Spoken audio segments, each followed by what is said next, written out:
حضرت صلی اللہ علیہ وآلہ وسلم پر وحی کا ابتدائی دور اچھے سچے پاکیزہ خوابوں سے شروع ہوا۔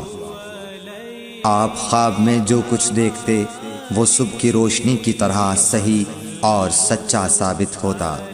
پھر من جانب قدرت آپ تنہائی پسند ہو گئے اور آپ نے غار حرا میں خلوت نشینی اختیار فرمائی اور کئی دن اور رات وہاں مسلسل عبادت اور یاد الہی و ذکر میں مشغول رہنے لگے۔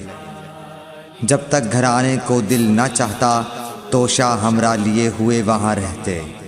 توشہ ختم ہونے پر ہی اہلیہ محترمہ حضرت خدیجہ رضی اللہ تعالی عنہا کے پاس تشریف لاتے اور کچھ توشہ ہمراہ لے کر پھر وہاں جا کر خلوت گزین ہو جاتے۔ یہی طریقہ جاری رہا یہاں تک کہ آپ پر حق منکشف ہو گیا اور آپ غار حرا ہی میں قیام پذیر تھے کہ اچانک حضرت جبرائیل علیہ السلام آپ کے پاس حاضر ہوئے اور کہنے لگے کہ اے محمد پڑھو۔ آپ فرماتے ہیں کہ میں نے کہا کہ میں پڑھنا نہیں جانتا۔ آپ صلی اللہ علیہ وسلم فرماتے ہیں کہ فرشتے نے مجھے پکڑ کر اتنے زور سے بھینچا کہ میری طاقت جواب دے گئی۔ پھر مجھے چھوڑ کر کہا پڑھو۔ میں نے پھر وہی جواب دیا کہ میں پڑھا ہوا نہیں ہوں۔ اس فرشتے نے مجھ کو نہایت ہی زور سے بھینچا کہ مجھ کو سخت تکلیف محسوس ہوئی۔ پھر اس نے کہا کہ پڑھ۔ میں نے کہا میں پڑھا ہوا نہیں ہوں۔ فرشتے نے تیسری بار مجھ کو پکڑا اور تیسری مرتبہ پھر مجھ کو بھینچا۔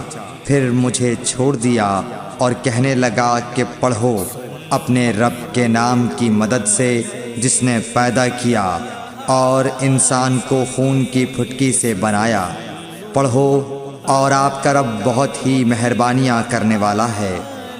بس یہی آیتیں آپ حضرت جبرائیل علیہ السلام سے سن کر اس حال میں غار حرا سے واپس ہوئے کہ آپ کا دل اس انوکھے واقعے سے کانپ رہا تھا۔ آپ حضرت خدیجہ کے ہاں تشریف لائے اور فرمایا کہ مجھے کمبل اوڑھا دو، مجھے کمبل اوڑھا دو۔ لوگوں نے آپ کو کمبل اوڑھا دیا۔ جب آپ کا ڈر جاتا رہا تو آپ نے اپنی زوجہ محترمہ حضرت خدیجہ رضی اللہ تعالی عنہا کو تفصیل کے ساتھ یہ واقعہ سنایا اور فرمانے لگے کہ مجھ کو اب اپنی جان کا خوف ہو گیا ہے۔ آپ کی اہلیہ محترمہ حضرت خدیجہ رضی اللہ تعالی عنہا نے آپ کی ڈھارس بندھائی اور کہا کہ آپ کا خیال صحیح نہیں ہے۔ اللہ کی قسم آپ کو اللہ کبھی رسوا نہیں کرے گا۔ آپ تو اخلاق فاضلہ کے مالک ہیں۔ آپ تو کنبہ پرور ہیں، بے کسوں کا بوجھ اپنے سر پر رکھتے ہیں، مفلسوں کے لیے آپ کماتے ہیں، مہمان نوازی میں آپ بے مثال ہیں اور مشکل وقت میں آپ امر حق کا ساتھ دیتے ہیں۔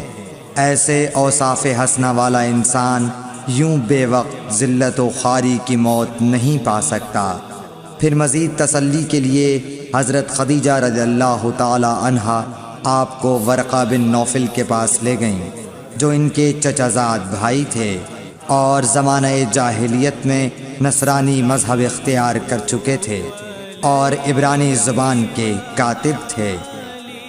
چنانچہ انجیل کو بھی حسب منشائے خداوندی عبرانی زبان میں لکھا کرتے تھے۔ انجیل سریانی زبان میں نازل ہوئی تھی، پھر اس کا ترجمہ عبرانی زبان میں ہوا۔ ورقہ اسی کو لکھتے تھے۔ وہ بہت بوڑھے ہو گئے تھے، یہاں تک کہ ان کی بینائی بھی رخصت ہو چکی تھی۔ حضرت خدیجہ رضی اللہ تعالی عنہا نے ان کے سامنے آپ کے حالات بیان کیے اور کہا کہ اے چچا زاد بھائی، اپنے بھتیجے محمد صلی اللہ علیہ وسلم کی زبانی ذرا ان کی کیفیت سن لیجئے۔ وہ بولے کہ بھتیجے آپ نے جو کچھ دیکھا ہے اس کی تفصیل سناؤ۔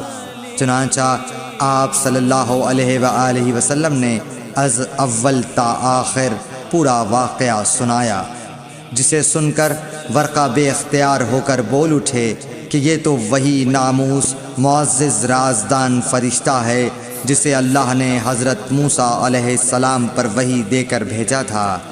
کاش میں آپ کے اس عہد نبوت کے شروع ہونے پر جواں عمر ہوتا، کاش میں اس وقت تک زندہ رہتا جب کہ آپ کی قوم آپ کو اس شہر سے نکال دے گی۔